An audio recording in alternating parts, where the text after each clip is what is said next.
اعوذ باللہ من الشیطان الرجیم، بسم اللہ الرحمن الرحیم۔ گرین نالج کے معزز دوستو، السلام علیکم۔ میں ہوں ابراہیم اور آپ دیکھ رہے ہیں گرین نالج چینل۔ ناظرین کرام، آج ہم بات کریں گے امت محمدیہ صلی اللہ علیہ وسلم کے سب سے بڑے عالم اور امت مسلمہ کے محسن حضرت امام اعظم رحمۃ اللہ علیہ کے بارے میں۔ حضرت امام اعظم رحمۃ اللہ علیہ کا پورا نام نعمان بن ثابت بن زوطا تھا اور آپ رحم اللہ علیہ کی کنیت ابو حنیفہ تھی۔ حضرت امام اعظم رحمۃ اللہ علیہ کی پیدائش 80 ہجری بمطابق 28 جنوری سن 700 کے قریب کوفہ میں ہوئی۔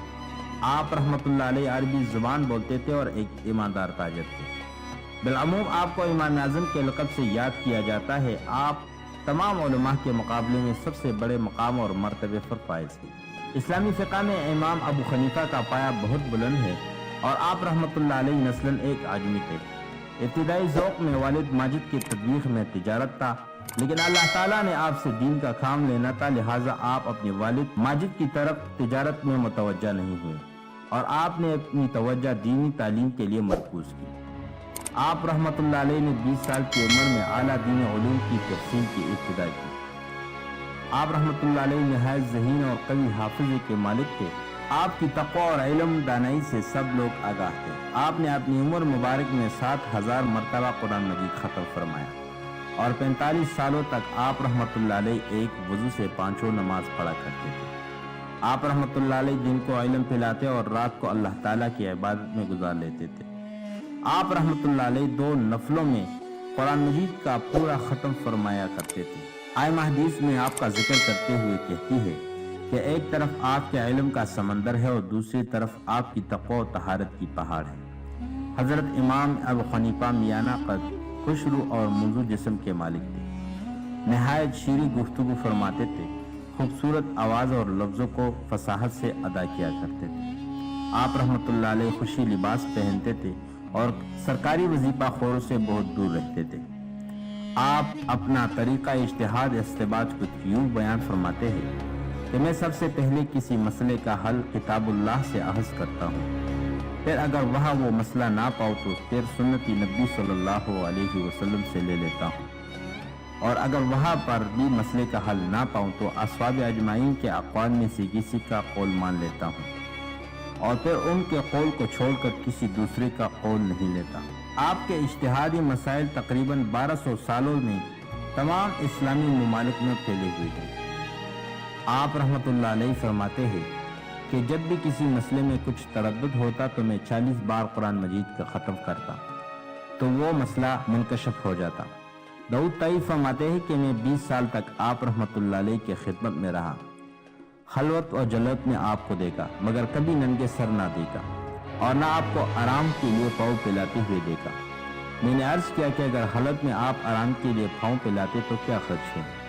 فرمایا کہ میں خلوت میں خدا کے ساتھ ادب سے رہنا زیادہ مناسب سمجھتا ہوں۔ راہی فرماتا ہے کہ حضرت امام ابو حنیفہ رحمۃ اللہ علیہ کا ایک پڑوسی تھا جو کہ بہت غریب تھا اور جوتے سینے کا کام کرتا تھا، یعنی کہ وہ ایک مونچی تھا۔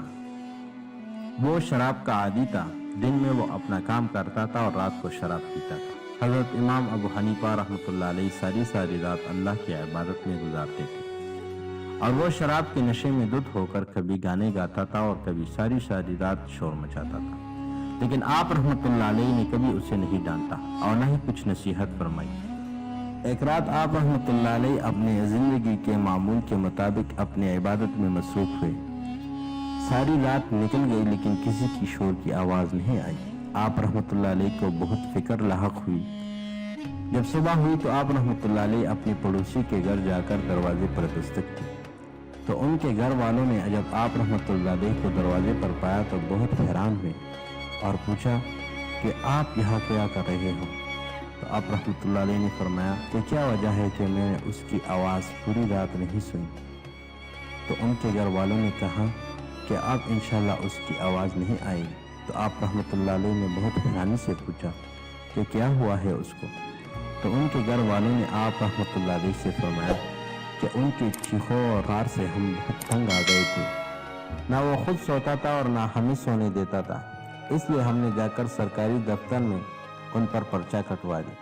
آپ رحمۃ اللہ علیہ یہ باتیں سن رہے تھے کچھ نہیں کہا اور وہاں سے پلٹ آئے۔ اگلی صبح آپ رحمۃ اللہ علیہ نے اس حاکم کے ہاں جانے کا ارادہ فرمایا۔ آپ رحمۃ اللہ علیہ روانہ ہوئے تو اس حاکم کو آپ رحمۃ اللہ علیہ کی آمد کی خبر ہوئی تو وہ بہت حیران ہوئے اور آپ کا بہت اچھا استقبال کیا۔ آپ رحمۃ اللہ علیہ جب وہاں پہنچے تو اس حاکم نے آپ رحمۃ اللہ علیہ سے بہت شکایت کی کہ آپ رحمۃ اللہ علیہ خود کیوں تشریف لے آئے، مجھے کسی سے بلوا لیتے تو میں سر کے بل آپ کے خدمت میں حاضر ہوتا۔ آپ رحمۃ اللہ علیہ نے فرمایا کہ جس کا کام ہو وہ خود ہی حاضر ہوتا ہے۔ یہ سن کر وہ حاکم بہت حیران ہوا اور فرمایا کہ آپ کا مجھ سے کام۔ یہ سن کر حاکم سے فرمایا کہ میرا ایک پڑوسی ہے اور آج صبح آپ کے لوگوں نے اس کو جیل میں ڈالا ہے، آپ ان کو ابھی فوراً رہا کر دیں۔ تو یہ سن کر اس حاکم آپ رحمۃ اللہ علیہ سے مخاطب ہوا اور کہنے لگا کہ وہ ایک شرابی ہے۔ تو آپ رحمۃ اللہ علیہ نے فرمایا کہ مجھے سب معلوم ہے۔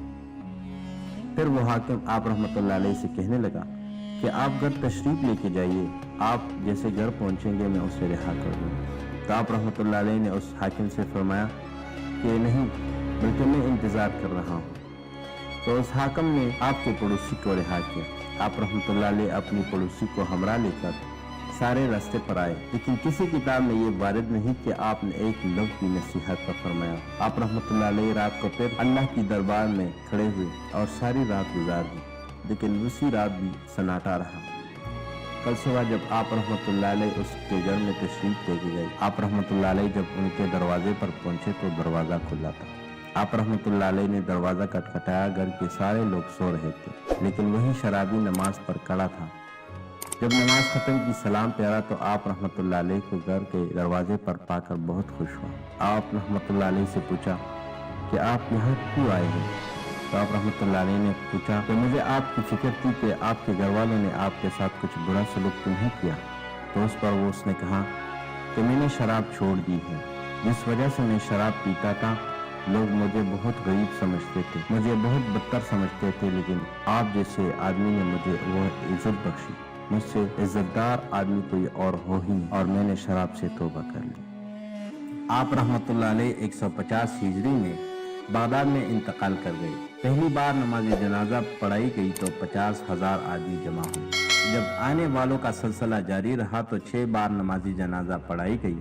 آپ رحمۃ اللہ علیہ ملکہ حضرہ کے مقبرے کے مشرق کی جانب دفن ہوئے۔ جس رات آپ رحمۃ اللہ علیہ انتقال کر گئی، اسی رات حضرت امام شافعی رحمۃ اللہ علیہ کی ولادت ہوئی۔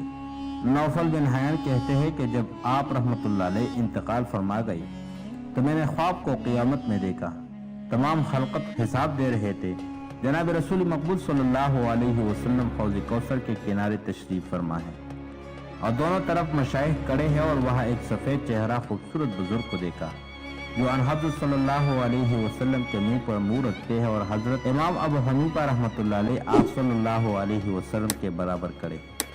میں نے سلام کر کے حضرت امام ابو حنیفہ رحمۃ اللہ علیہ سے پانی طلب کی، مگر آپ رحمۃ اللہ علیہ نے فرمایا کہ جب تک آپ صلی اللہ علیہ وسلم اجازت نہیں دیں گے میں پانی نہیں دے سکتا۔ اس پر آپ صلی اللہ علیہ وسلم نے پانی دینے کا حکم دیا۔ تب آپ نے ایک پیالہ پانی دیا جو ہم کئی شخصوں نے پیا، مگر پھر بھی وہ پیالہ بھرا ہوا تھا۔ میں نے پھر پوچھا کہ آپ صلی اللہ علیہ وسلم کے دائیں طرف کون بزرگ ہے؟ تو آپ صلی اللہ علیہ وسلم نے فرمایا کہ حضرت ابراہیم علیہ السلام، اور پھر دائیں طرف حضرت ابو بکر صدیق رضی اللہ تعالی عنہ۔ اسی طرح 70 شخصیتوں کی نسبت میں نے پوچھا۔ حضرت یحییٰ معاذ رضی اللہ تعالی عنہ فرماتے ہیں کہ میں نے خواب میں زیارت حاصل کر کے پوچھا کہ آپ کو کہاں تلاش کروں؟ فرمایا کہ ابو حنیفہ رحمۃ اللہ علیہ کے علم کے نزدیک مجھے تلاش کرو۔ اللہ تعالیٰ سے دعا ہے کہ اللہ تعالیٰ ہمیں اپنی راہ پر چلنے کی توفیق عطا کرے۔ اگر ہماری ویڈیو پسند آئی ہو تو ہماری ویڈیو کو لائک کیجیے، ہمارے چینل کو سبسکرائب کیجیے اور بیل آئیکن کو دبائیے تاکہ نئی ویڈیو کی اپڈیٹ آپ کو بر وقت ملتی رہے۔ السلام علیکم۔